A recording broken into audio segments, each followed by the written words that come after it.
మాట్లాడితే ఏ రకంగా రాజకీయం అయితే చెప్పండి. సార్, ప్రకాష్ రాజ్ వర్సెస్ కూటమి అనే చందంగా పరిస్థితి కనిపిస్తోంది. అయితే ప్రకాష్ రాజ్పై జరిగిన మౌఖిక దాడిని అప్రజాస్వామికం అంటూ విపక్షాలు కూడా అంటున్నాయి. అసలు ఎందుకు ఈ పరిస్థితి వచ్చింది? మనం ఒకసారి ప్రకాష్ రాజ్ గారు ఏం మాట్లాడారో కూడా ఒకసారి చూద్దాం సార్. ఏదో వరుసగా తప్పుడు కేసులు పెట్టి 4 సార్లు కోర్టు బెయిలిస్తే యుఏపిఏ వాడి ఒక యూట్యూబర్ని రిమాండ్లో పంపిస్తారా అంటే యువరాజుని ప్రశ్నిస్తే దేశద్రోహం. Very good. ఇది ప్రశ్నించే గొంతుల్ని నొక్కడానికి మీరు చేస్తున్న కుట్రమని అందరికీ క్లియర్గా అర్థమైంది. నెక్స్ట్ ఏంటి? క్యారెక్టర్ అససినేషన్. ఆల్రెడీ జనసైనికులు ఏ వీడియోలు చేసి స్టార్ట్ చేశారు. మీరేం చేస్తారు? వాడు అన్ని మీ దగ్గర ఉంది, అందులో ఉన్న పర్సనల్ ఇన్ఫర్మేషన్ వక్రీకరించి దాన్ని లీక్ చేస్తూ ఆయనని ఇబ్బంది పెడుతూ ఆ మూలంగా ఆయనకి అండగా నించున్న వాళ్ళని మరి ఎన్నో ప్రశ్నించే గొంతుల్ని భయపెట్టడానికి ప్రయత్నం చేస్తారు కదా. దిగజారుతూ ఉండండి. ఎంత కింద దిగజారుతారో ప్రజలు చూస్తూ ఉంటారు. సరే, ప్రొఫెసర్ నాగేశ్వరరావు గారితో మీ ఆట మొదలైంది. కానీ ఈ ఆటానికి ముగింపు ప్రజలే ఇస్తారు, చేస్తారు. సార్, అంటే ప్రకాష్ రాజ్ కొత్తగా కూటమిని ప్రశ్నించలేదు. ప్రకాష్ రాజ్ మోడీని నిరంతరం ప్రశ్నిస్తుంటారు, బీజేపీని ప్రశ్నిస్తుంటారు, ఆయన కాంగ్రెస్ను ప్రశ్నించారు, మీకు డిఎంకేను ప్రశ్నించారు, సిపిఎంను ప్రశ్నించారు. మీరు ఆయన చాలామంది ప్రశ్నించారు కాంగ్రెస్. నేను అడిగేది ఇదే ప్రశ్న నా ఇంటర్వ్యూలో. మీరు బీజేపీనే ఎందుకు ప్రశ్నిస్తారంటే నేను ఎవరు అధికారం ఉంటే వాళ్ళని ప్రశ్నిస్తూ ఉంటాను. అధికారంలో ఉన్న ప్రతి ఒక్కరిని ప్రశ్నించాలి అన్నది నా దృక్పథం, నా తాత్విక చింతన. ప్రశ్నించడం వల్ల సమాజం ముందుకు పోతుందని నేను నమ్ముతాను అన్నారు మీరు. అందువల్ల వాళ్ళ అధికారంలో ఎవరున్నా ప్రశ్నిస్తారు. ఎక్కడ హక్కుల ఉల్లంఘన జరిగినా ప్రకాష్ రాజ్ ప్రశ్నిస్తాడు. ఇది ప్రకాష్ రాజ్ చరిత్ర. మీరు ఎక్కడ హక్కుల ఉల్లంఘన జరిగినా ప్రకాష్ రాజ్ క్వశ్చన్ చేస్తూనే ఉన్నాడు. జస్ట్ ఆస్కింగ్ అంటూ క్వశ్చన్ చేస్తూ ఉంటాడు. కానీ ఈ సమస్య ఇక్కడ ఏంటంటే అధికారంలో ఉన్న వారు ప్రశ్నించే వారిని అందరినీ ప్రతిపక్షంలో కలిపేస్తారు. కానీ ప్రశ్నించేవారు వేరు, ప్రతిపక్షం వేరు. రెండింటి మధ్య తేడా ఉంది. ప్రశ్నించేవారు ఎప్పుడు ప్రజల పక్షాన్ని ఉంటారు. సో ఎవరు పవర్లో ఉంటే వాళ్ళు ప్రశ్నిస్తూ ఉంటారు. ఎందుకంటే డెమోక్రసీలో ప్రశ్నించడం అనేది సమాజ గమనానికి ముఖ్యమైనది. క్రిటికల్ అడ్వర్సోరియల్ రోల్ అంటారు. సో అందువల్ల ప్రశ్న అనేది సమాజ పురోగమనానికి, నాగరికత ముందుకు వెళ్ళటానికి, విజ్ఞానాన్ని ముందుకు తీసుకెళ్ళటానికి ప్రశ్న కీలకం. ఆ ప్రశ్నించే వారిని అధికారంలో ఉన్నవారు సహించక వాళ్ళను ప్రతిపక్షం ఖాతాలో వేసి వారు ఒక ఆనందాన్ని పొందుతూ ఉంటారు. ఇప్పుడు ప్రకాష్ రాజ్ వెనకాల వైసీపీ ఉంది, ప్రకాష్ రాజ్కు వైసీపీకి సంబంధాలు ఉన్నాయి అంటూ మాట్లాడుతున్నారు. ఈవెన్ బాధ్యత కల పొజిషన్లో ఉన్న వాళ్ళు కూడా మాట్లాడుతున్నారు. మా దగ్గర ఆడియో సంభాషణలు ఉన్నాయని కూడా ఉంటే బయట పెట్టండి. మేలాంటి వాళ్ళం బహిరంగంగా మాట్లాడతాం ఏదైనా, మాకేమి ఓపెన్ కదా. మరి ఉంటే దాచుకుని ఎందుకు బయట పెట్టండి?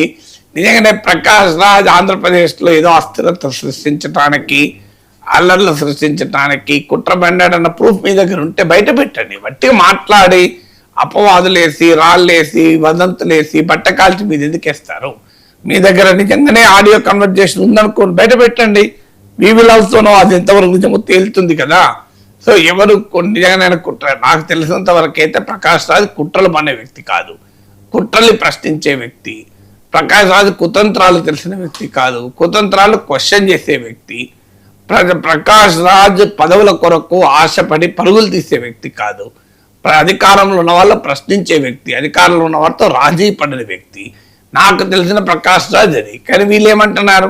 ప్రకాష్ రాజ్ కూటమి చర్యల్ని ప్రశ్నిస్తే వెంటనే ఆయన తీసుకెళ్లి వైసీపీ ఖాతాలు వేస్తారు. ఇప్పుడు నన్ను తీసుకెళ్లి వైసీపీ ఖాతాలు వేశారు. ఇవాళ కూడా టీవీ5లో పొద్దున్న డిబేట్లో అవును నేను నాగేశ్వర్, ప్రకాష్ రాజ్ వీళ్ళంతా వైసీపీ ఖాతాలు వేశారు అంటే మిమ్మల్ని సమర్థించకపోతే వైసీపీ ఖాతాలు వేస్తారా? అని మిమ్మల్ని ప్రశ్నిస్తే వైసీపీ వార్తలు వేస్తారు. విచిత్రం. ఇప్పుడు వాళ్ళు మోడీని మెచ్చుకుంటే మనం మెచ్చుకోవాలి, వాళ్ళు మోడీని తిడితే మనం తిట్టాలి, మళ్ళీ మోడీని వాళ్ళు మెచ్చుకుంటే మెచ్చుకోవాలి, లేకపోతే వాళ్ళని ఇంకో ఖాతాలు వేస్తారు.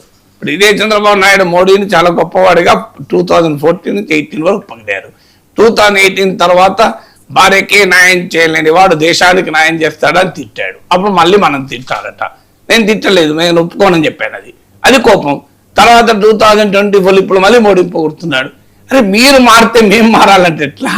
మేము మొదటి నుంచి ఒకటే స్టాండ్ మీద ఉంటాం. నాలాంటి వాళ్ళు ఎప్పుడైనా. సో మీరు మారుతున్నప్పుడల్లా మేము మారాలి అంటే ఎట్లా? ఇప్పుడు వైసీపీ టీడీపీ కలిపి పార్లమెంట్లో ఒకే రకంగా ఓటేస్తుంది.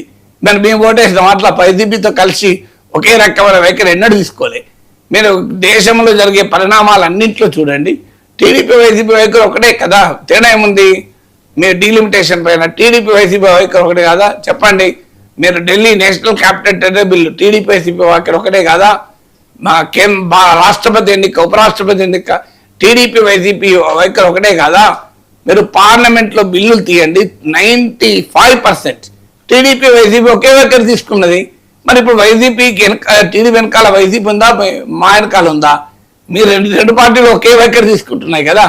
ఆంధ్రప్రదేశ్ అసెంబ్లీలో లైన్లో నిలబడి చంద్రబాబు నాయుడు, వైఎస్ జగన్ ఒకే అభ్యర్థికి ఓటేసినప్పుడు ఏమైంది? రాష్ట్రపతి ఎన్నికలు, ఉపరాష్ట్రపతి ఎన్నికలు చంద్రబాబు నాయుడు, వైఎస్ జగన్, లోకేష్, పవన్ కళ్యాణ్ అందరు కలిసి ఒకటే అభ్యర్థికి ఓటేశారు కదా. మేమేలే కదా. సో మేము ఎక్కడ ఉన్నాము? మేము విడిగా ఉన్నాం, మీరే ఒక్కడిగా ఉన్నారు. మీరు ఒక్కడిగానే ఉంటారు కూడా. అవిశ్వాస తీర్మానం పెట్టారు మోడీ ప్రభుత్వం మీద. మీరు ఇద్దరు ఒకే రకంగా ఓటేశారు కదా.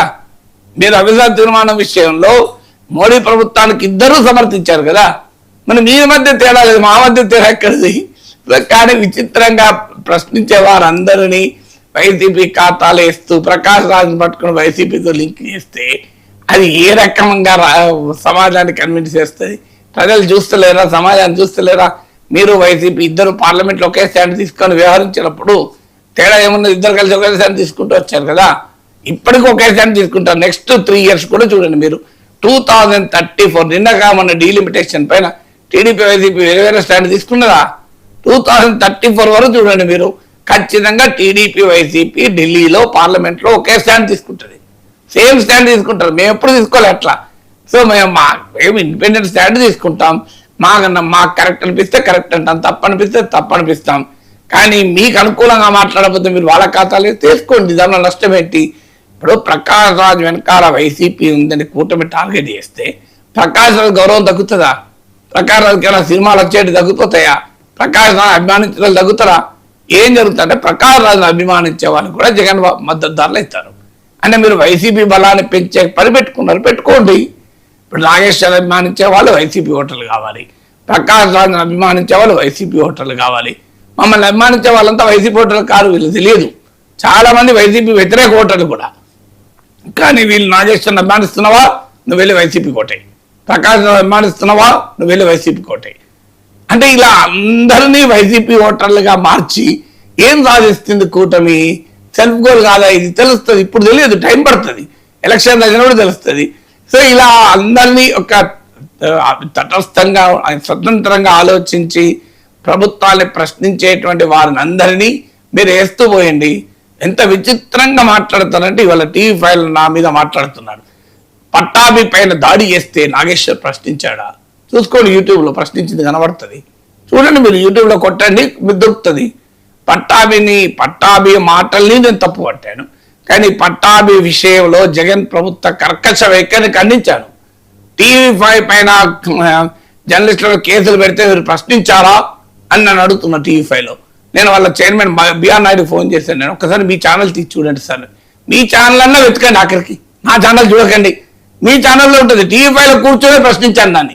TV5 ABNల పైన జగన్ ప్రభుత్వం ఆంక్షలు పెడితే ప్రశ్నించాను. వాళ్ళ ఛానల్లో కూర్చొని ప్రశ్నించాను. వాళ్ళు మర్చిపోయి ఇప్పుడు ప్రశ్నించారని నన్ను అడుగుతున్నారు. నేను TV5 ఆర్కేస్లో వెళ్ళి తీసి చూడండి సార్, మీ దాంట్లో దొరుకుతుంది యూట్యూబ్లో. నా దాంట్లో కాదు, మీ దాంట్లో దొరుకుతుంది. తర్వాత రాజధాని రైతుల గురించి ఎప్పుడన్నా మాట్లాడా అని నాగేశ్వర్ అంటున్నారు. మీరు ఒకసారి చూడండి, నా యూట్యూబ్లో రాజధాని రైతు గురించి ఎన్నిసార్లు సపోర్ట్గా మాట్లాడాను, అమరావతికి ఎన్నిసార్లు సపోర్ట్గా మాట్లాడాను, 3 రాజధానులకు వ్యతిరేకంగా ఎన్నిసార్లు మాట్లాడాను, ఇప్పటికీ మా విజన్కి వ్యతిరేకంగా మాట్లాడుతున్నాను. వైఎస్ జగన్ సమయంలో ప్రశ్నించలేదు. విచిత్రం ఏంటంటే 2019-24 మధ్యలో నన్ను TV5 ABNలో బోలెడు సార్లు డిబేట్లకు పిలిచాను. మరి నేను జగన్ సమర్థితో వాళ్ళు డిబేట్లకు వెళ్తారా? వాళ్ళే పిలిచారు కదా. కానీ వాళ్ళు అదంతా మర్చిపోయి వాళ్ళు అబద్ధాలు చెప్తున్నారు. మర్చిపోయి కాదు, కావాలని అబద్ధాలు చెప్తున్నారు. సో కావాలని నేను అదే అన్నా, మీరు నాయుడు గారు మీరంటే రెస్పెక్ట్, పరమ పవిత్రమైన టీటీడీకి చైర్మన్ గా ఉన్నారు, మీ ఛానల్లో ఇట్లా అబద్ధాలు చెప్పడం ఏంటి సార్ నా మీద అని నేను ప్రశ్నించిన అన్ని మర్చిపోయారు. మీ ఛానల్లో కూర్చొని ప్రశ్నించిన, వేరే దగ్గర నాకు కాదు. మీ ఛానల్లో కూర్చొని ప్రశ్నించిన నా యూట్యూబ్లో వీడియోలు ఉన్నాయి చూడండి. మీరు జస్ట్ 3 దానిల మీద అమరావతి ప్రొఫెసర్ కె నాగేశ్వర్లో వెళ్ళి అమరావతిని కొట్టాను. ఎన్ని వీడియోలు వస్తాయి చూడండి. జగన్ ప్రశ్నించిన వీడియోలు ఉండేవి చూడండి. సో జగన్ తప్పుల్ని ప్రశ్నిస్తూ ఎన్నిసార్లు మాట్లాడాము చూడండి. అదంతా ఎందుకు టీడీపీ పాత గ్రూపులు తీయండి, అందులో సర్క్యులేట్ అయి ఉంటాయి నా వీడియోలు. అవన్నీ ఇప్పుడు కావాలని అవన్నీ దాచి ఇప్పుడు కూటమిని మాత్రమే ప్రశ్నిస్తున్నట్లుగా ఒక వాతావరణాన్ని క్రియేట్ చేయాలి.